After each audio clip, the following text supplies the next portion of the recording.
Vous allez traverser de nombreuses tempêtes où votre vie sera difficile. Et parfois cela semblera insupportable. Il existe différents types de tempêtes, notamment les tempêtes émotionnelles où vous vous inquiétez.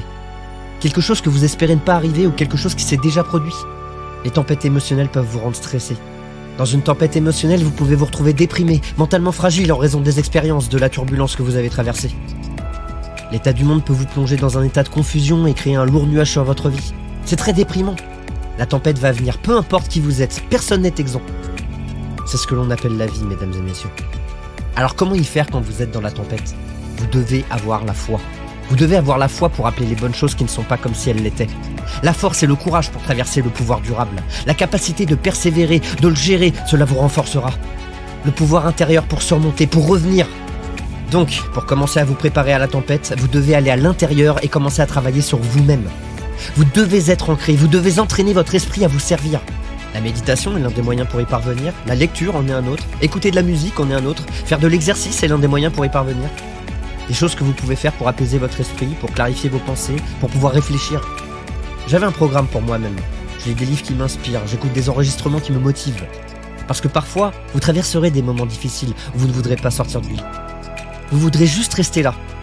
Parfois, vous ne voudrez pas sortir de chez vous. Parfois, vous vous sentirez mal et vous ne saurez pas pourquoi. Qu'est-ce qui va pas? Je sais pas, laisse-moi tranquille. La première tendance est de paniquer. Quand on m'a dit que ma mère avait un cancer du sein, j'ai immédiatement paniqué. J'ai commencé à pleurer, à pleurer. Je suis tombé par terre et j'ai dit « Oh mon Dieu, je peux pas gérer ça. Jamais pensé que ce jour viendrait. Je peux pas supporter cette douleur. » Parfois, vous devez vous parler, vous me comprenez?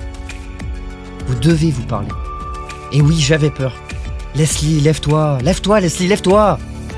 Allez mec, il est facile d'avoir la foi quand maman est en bonne santé et que tout va bien. Allez, lève-toi et viens à la maison. Elle a besoin de nous maintenant. Allez, sois un homme. Entre dans cette pièce et affronte-le. Sois calme et sache que tout va bien pour le traverser. Et j'ai pris ma décision. Peu importe ce que cela prend, peu importe combien de discours je dois donner, combien de séminaires je dois donner. Je sais que j'ai pas d'argent, je sais que j'ai pas l'éducation, mais je vais pas laisser ça m'arrêter. Je vais le faire. Et oui, ça va être difficile, ça va être difficile. Et vous obtiendrez plus de refus que d'acceptation. Mais quand vous persévérez, les choses commenceront à se produire et vous ne comprendrez même pas comment. Voyez-vous, ce que la tempête fait, mesdames et messieurs, c'est qu'elle vous donne du pouvoir. Elle vous renforce. Quand vous traversez une tempête, quand vous sortez de cette expérience, capable de reprendre votre vie, vous revenez avec une certaine forme de pouvoir et vous ne serez plus jamais le même après cette expérience. Il y a certaines choses, lorsque vous traversez ces moments-là et que vous en sortez, vous devenez une personne différente. Un esprit différent, un pouvoir différent, une énergie différente. Cela forge le caractère. Ne dites jamais quand vous traversez une période difficile « Je traverse une période vraiment mauvaise, une période tragique ». Non. Dites « Je traverse une expérience de construction de caractère ». Les moments difficiles ne durent jamais, mais les personnes difficiles, si. Vous devriez être fier de vouloir abandonner et de ne pas abandonner. C'est vraiment dur en ce moment, mec. Vous avez vraiment du mal en ce moment. Mais voici la chose, c'est maintenant que tout le monde abandonne. C'est maintenant que tout le monde va être laissé derrière. C'est maintenant que tout le monde décide de faire quelque chose de plus facile, plus rapide ou moins difficile. Et c'est ça qui vous fait avancer. C'est ça qui vous donne de la fierté. Parce que ces luttes, ces sentiments, ces choses qui sont difficiles sont là pour vous tester. Cette douleur, ce conflit, cette tragédie, cette tribulation, c'est le test. Ne le ratez pas. Restez fort, n'abandonnez jamais. La lutte est un privilège. Parce que ces luttes, ces difficultés, ces choses que vous affrontez feront de vous une machine imbattable. Alors, si vous voulez créer une confiance en soi super élevée, une estime de soi super élevée, un élan super élevé, ce sentiment d'être puissant, invincible, d'être l'homme ou la femme, vous devez être fier de ne pas abandonner lorsque les autres vont abandonner. Vous devez être fier d'exécuter votre travail au meilleur de vos capacités lorsque tout autour de vous va mal. C'est ce qui vous sort de la tempête. Vous ne pouvez pas vous concentrer uniquement sur ce moment. Vous devez maintenir la vision.